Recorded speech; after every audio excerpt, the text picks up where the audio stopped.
नमस्कार। ज्योति online classes में आप सभी का स्वागत है। आज कराने वाला है क्लास 10th के फिजिक्स चैप्टर को प्रकाश परावर्तन तथा अपवर्तन के चैप्टर के कुछ ऑब्जेक्टिव क्वेश्चन कराने वाले हैं, तो काफी महत्वपूर्ण होगा आप लोगों के लिए। तो आप लोग इस देखिएगा इसको। तो पहला प्रश्न है, जल की एक गोलीय बूंद में व्यास के अनुदिश आपतित प्रकाश किरण की कितनी बार अपवर्तन होगा। प्रश्न कह रहा है, जल की एक गोलीय बूंद में व्यास के अनुदिश आपतित प्रकाश किरण की कितनी बार अपवर्तन होगा। तो ए हो जाएगा आपको एक बार। कितनी बार हो जाएगा? एक बार। ऑप्शन डी सही हो जाएगा। अगला प्रश्न है, लेंस में मुख्य फोकस की संख्या होती है। तो लेंस में मुख्य फोकस की संख्या कितनी होती है? तो दो होती है। कितनी हो जाएगा? दो हो जाएगा। Option B. ऑप्शन बी हो जाएगा राइट आंसर इसका। चलिए नेक्स्ट प्रश्न है, 3 नंबर पे चलते हैं। समतल दर्पण द्वारा बना प्रतिबिंब होता है। तो सर समतल दर्पण द्वारा प्रतिबिंब बना प्रतिबिंब कैसा होगा? तो इसका प्रतिबिंब हो जाएगा आपको काल्पनिक हो जाएगा। कैसा हो जाता है? काल्पनिक हो जाता है। Option B right answer. चलिए अगला प्रश्न है, सरल सूक्ष्मदर्शी में किसका उपयोग होता है। सरल सूक्ष्मदर्शी में किसका प्रयोग होता है? तो इसमें होता है उत्तल लेंस का। किसका हो जाएगा? उत्तल लेंस का। ऑप्शन डी राइट आंसर हो जाएगा। नेक्स्ट प्रश्न है 5 नंबर, अवतल दर्पण में आवर्धित काल्पनिक प्रतिबिंब बनाने के लिए वस्तु को कहाँ रखा जाता है। कह रहा है प्रश्न, अवतल दर्पण में आवर्धित काल्पनिक प्रतिबिंब बनाने के लिए वस्तु को कहाँ रखा जाता है। तो इसमें वस्तु को रखा जाता है फोकस और ध्रुव के बीच में रखा जाता है। क्या हो जाएगा? फोकस और ध्रुव के बीच हो जाएगा। इसका राइट आंसर हो जाएगा ए हो जाएगा। चलिए अगला प्रश्न है, किस दर्पण की फोकस दूरी चिन्हों की परिपाटी के अनुसार ऋणात्मक मानी जाती है। किस दर्पण की फोकस दूरी चिन्हों की परिपाटी के अनुसार ऋणात्मक मानी जाती है। तो ये हो जाएगा आपको अवतल दर्पण का। किसका हो जाता है? अवतल दर्पण का हो जाता है। ऑप्शन बी हो जाएगा। नेक्स्ट प्रश्न है 7 नंबर, निम्नलिखित में से किस लेंस को अपसारी लेंस भी कहते हैं। किस लेंस को अपसारी लेंस कहते हैं? तो हम कहते हैं ऑप्टल लेंस के अभिसारी लेंस के नाम से भी जानते हैं। ऑप्टल लेंस के कहेंगे अभिसारी लेंस। Option A. एक अभिसारी किरण पुंज समतल दर्पण पर आपतित होती है, परावर्तित किरण पुंज होगा। तब क्या होगा? एक अभिसारी किरण पुंज समतल दर्पण पर आपतित होती है और परावर्तित किरण पुंज होगा। तो क्या होगा? तो हो जाएगा आपको अभिसारी हो जाएगा। क्या हो जाएगा? अभिसारी हो जाएगा। Option B right answer. अगला क्वेश्चन है, किसी समतल दर्पण द्वारा आवर्धन होता है। किसी दर्पण द्वारा आवर्धन होता है। तो ये होता है +1 हो जाता है। इसका मान वैल्यू हो जाएगा +1 हो जाएगा आपको। चलिए सॉरी, +1 हो जाएगा। निम्नलिखित में से किस दर्पण द्वारा किसी वस्तु का आभासी प्रतिबिंब मिल सकता है। इसमें निम्नलिखित में से किस दर्पण द्वारा किसी वस्तु का आभासी प्रतिबिंब मिल सकता है। तो ये हो जाएगा आपको इनमें सभी द्वारा मिल सकता है, समतल दर्पण द्वारा भी, अवतल दर्पण द्वारा भी और उत्तल दर्पण द्वारा भी। इसका राइट आंसर हो जाएगा ऑप्शन डी। चलिए नेक्स्ट प्रश्न पर चलते हैं।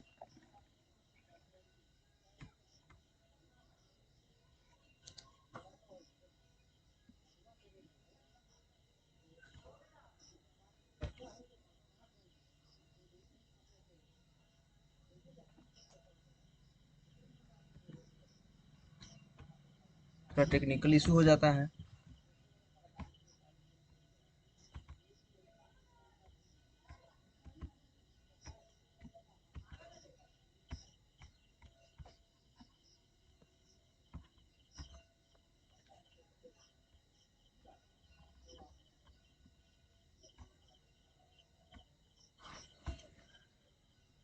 टेक्निकल इशू होने के कारण ऐसा हो जाता है।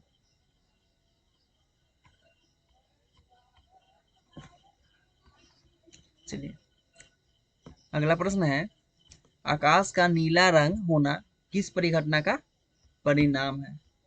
आकाश का नीला रंग होना किस परिघटना का परिणाम है? तो ये हो जाएगा आपको प्रकीर्णन के कारण। किसके कारण होता है?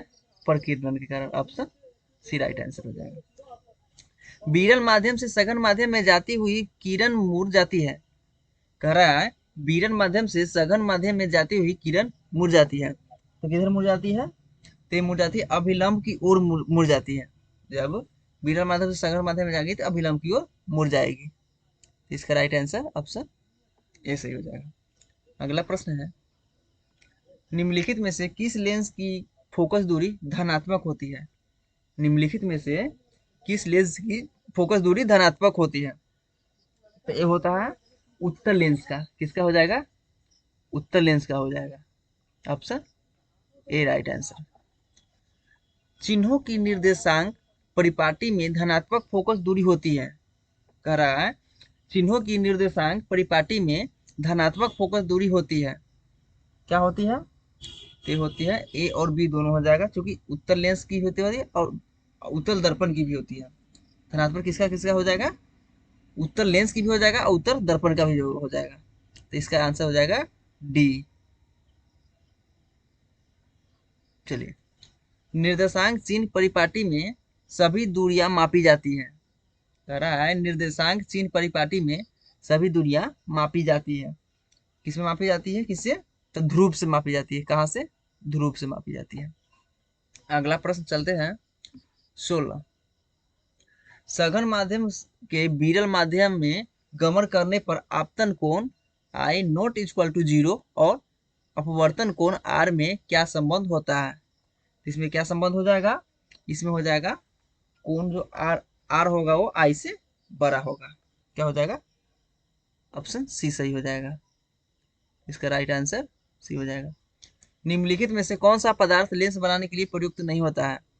इसमें कौन सा पदार्थ जो लेंस बनाने में प्रयोग नहीं होगा? तो ये हो जाएगा मिट्टी। कौन हो जाएगा? मिट्टी। क्योंकि मिट्टी के छोड़कर सब भी लेंस बनाने में प्रयोग होता है।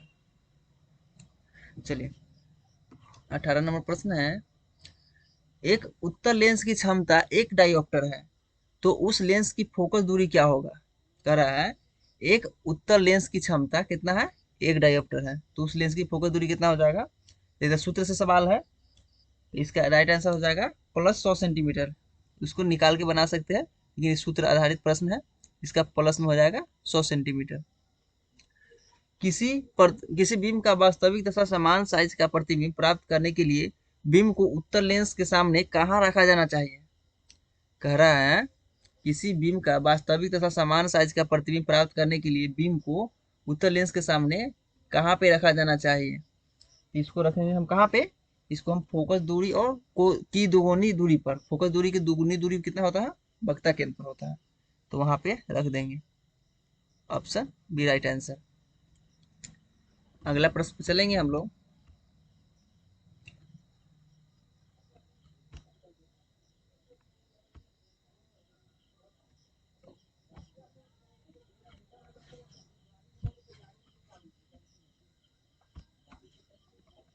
नेक्स्ट प्रश्न पे चलेंगे हम लोग, थोड़ा वेट कीजिएगा।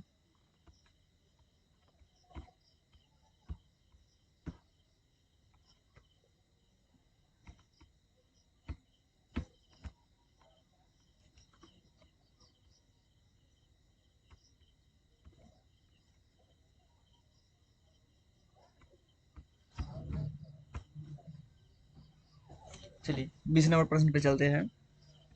कह रहा है किसी गोलीय दर्पण दर्पण तथा किसी पतले गोलीय लेंस दोनों की फोकस दूरी -15 सेंटीमीटर है। दर्पण तथा लेंस संभवतः है। क्या हो जाएगा? कह रहा है किसी गोलीय दर्पण तथा किसी पतले गोलीय लेंस दोनों की फोकस दूरियां -15 सेंटीमीटर है।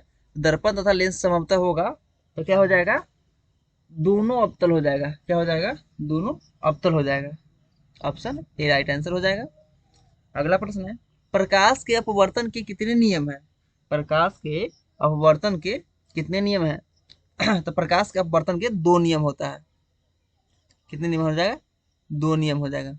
आपतन कोण परावर्तन कोण के बराबर होता है, आपतित किरण परावर्तित किरण के बराबर होता है। अगला प्रश्न है,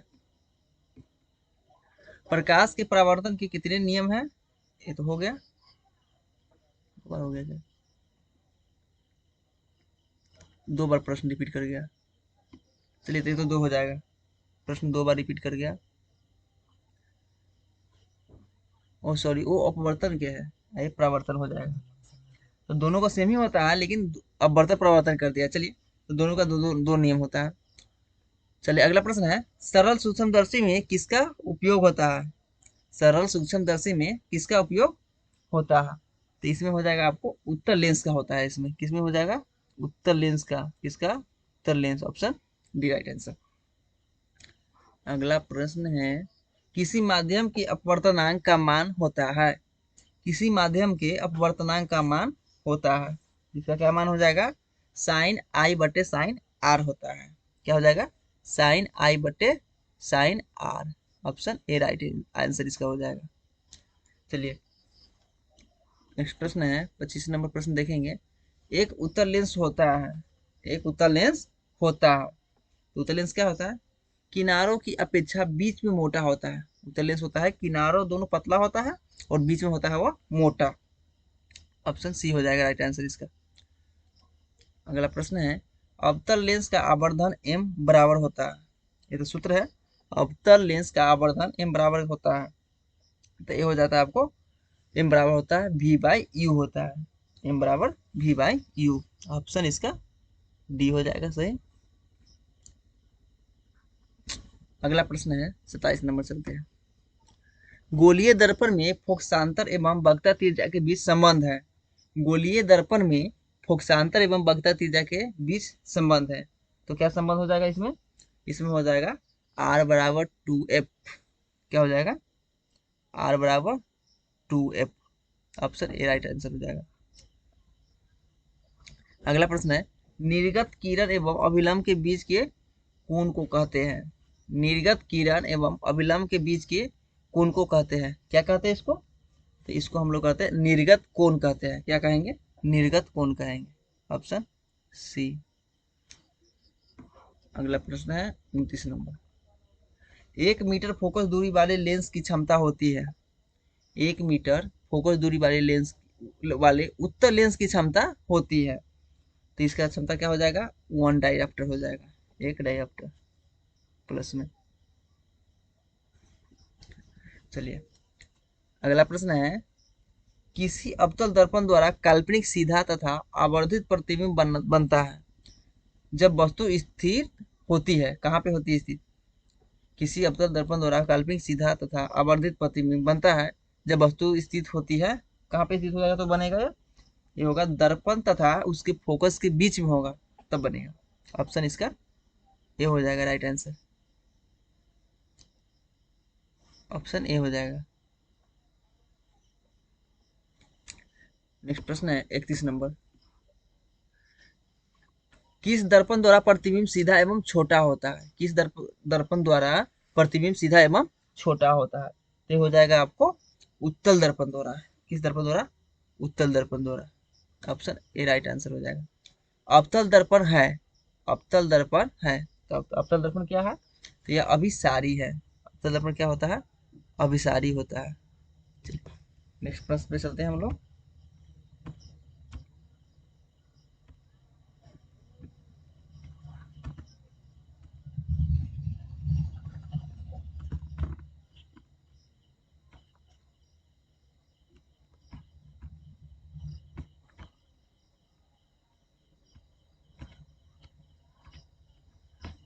अगला प्रश्न है 33 नंबर। अगला प्रश्न हो गया 33 नंबर, उत्तल दर्पण से बना प्रतिबिंब कैसा होता है? उत्तल दर्पण से बना प्रतिबिंब कैसा होता है? तो उत्तल दर्पण से बना प्रतिबिंब कैसा होता है? काल्पनिक एवं छोटा होता है। काल्पनिक एवं छोटा होता है, ऑप्शन इसका ए राइट आंसर। अगला प्रश्न है, निम्नलिखित में से किस दर्पण द्वारा किसी वस्तु का वास्तविक प्रतिबिंब प्राप्त किया जा सकता है? निम्नलिखित में से किस दर्पण द्वारा किसी वस्तु का वास्तविक प्रतिबिंब प्राप्त किया जा सकता है? तो हो जाएगा आपको अवतल दर्पण द्वारा। किस दर्पण द्वारा? अवतल दर्पण, ऑप्शन बी इसका राइट आंसर हो जाएगा। निम्नलिखित में से किसमें 12 और वास्तविक प्रतिबिंब बनता है? निम्नलिखित में से किसमें 12 और वास्तविक प्रतिबिंब बनता है? तो किसमें बनता है? अवतल दर्पण द्वारा। किसमें? अवतल दर्पण द्वारा। ऑप्शन सी हो जाएगा। अगला प्रश्न है 36 नंबर। समतल दर्पण द्वारा बना प्रतिबिंब हमेशा होता है, कैसा होता है? तो समतल दर्पण द्वारा बना प्रतिबिंब हमेशा कैसा होता है? तो ये होता है समतल दर्पण से। कैसा होता है? सॉरी, अधिकाल्पनिक होता है। कैसा होता है? काल्पनिक। Option B. ऑप्शन बी इसका राइट आंसर हो जाएगा। अगला प्रश्न है, किसी वस्तु का आवर्धित प्रतिबिंब बनता है। किसी वस्तु का आवर्धित प्रतिबिंब बनता है। तो आवर्धित प्रतिबिंब बनता है अवतल दर्पण से। किससे? अवतल दर्पण से। Option A right answer. अगला प्रश्न, काल्पनिक प्रतिबिंब हमेशा कैसा होता है? काल्पनिक प्रतिबिंब हमेशा कैसा होता है? तो ये होता है सीधा। काल्पनिक प्रतिबिंब हमेशा सीधा होगा। अगला प्रश्न है 39 नंबर। किसी दर्पण में हमेशा आभासी और छोटा प्रतिबिंब बनता है। किसी दर्पण में हमेशा आभासी और छोटा प्रतिबिंब बनता है। तो हो जाएगा आपको उत्तल दर्पण। क्या हो जाएगा? उत्तल दर्पण। ऑप्शन बी राइट आंसर हो जाएगा। अगला है, निम्न में से किस दर्पण का की फोकस दूरी धनात्मक होती है? निम्न में से किस दर्पण की फोकस दूरी धनात्मक होती है? तो इसमें हो जाएगा आपको उत्तल दर्पण। क्या हो जाएगा? उत्तल दर्पण हो जाएगा। Option B right answer. Next प्रश्न है 41 नंबर। गोलीय दर्पण के ध्रुव और फोकस के बीच की दूरी को कहते हैं। गोलीय दर्पण के ध्रुव और फोकस के बीच की दूरी को कहते हैं। क्या कहते हैं? इसको कहते हैं फोकसांतर कहते हैं। क्या कहते हैं? फोकसांतर कहते हैं। Option B. वक्रता त्रिज्या आर एवं फोकस दूरी एफ में संबंध है। वक्रता त्रिज्या आर एवं फोकस दूरी एफ में क्या संबंध है? इसमें क्या संबंध बताता है? एफ बराबर r/2। फोकस दूरी वक्रता त्रिज्या के आधी होती है। चलिए, ऑप्शन ए राइट आंसर। हजामत बनाने के लिए प्रयोग किया जाता है। हजामत बनाने के लिए प्रयोग किया जाता है। क्या प्रयोग किया जाता है? इसमें प्रयोग किया जाता है अवतल दर्पण की। क्योंकि इसमें अवतल दर्पण का प्रयोग होता है दाढ़ी बनाने में, हजामत में। Option B. अगला प्रश्न है, सोलर कुकर में प्रयोग किया जाता है। सोलर कुकर में प्रयोग किया जाता है। किसका प्रयोग किया जाता है सोलर कुकर में? इसमें प्रयोग किया जाता है उत्तल दर्पण का। किसका? अवतल दर्पण का, सॉरी, अवतल दर्पण का। इसमें अवतल दर्पण का। इसका ऑप्शन हो जाएगा ए।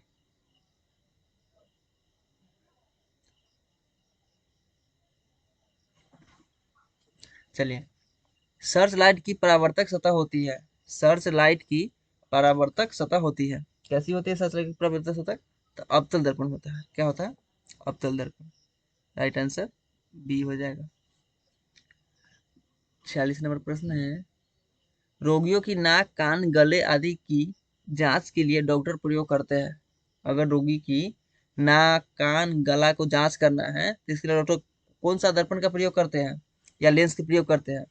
इसमें हो जाएगा आपको अवतल दर्पण का प्रयोग करता है। किसका प्रयोग करता है? अवतल दर्पण का प्रयोग करता है। Option A right answer.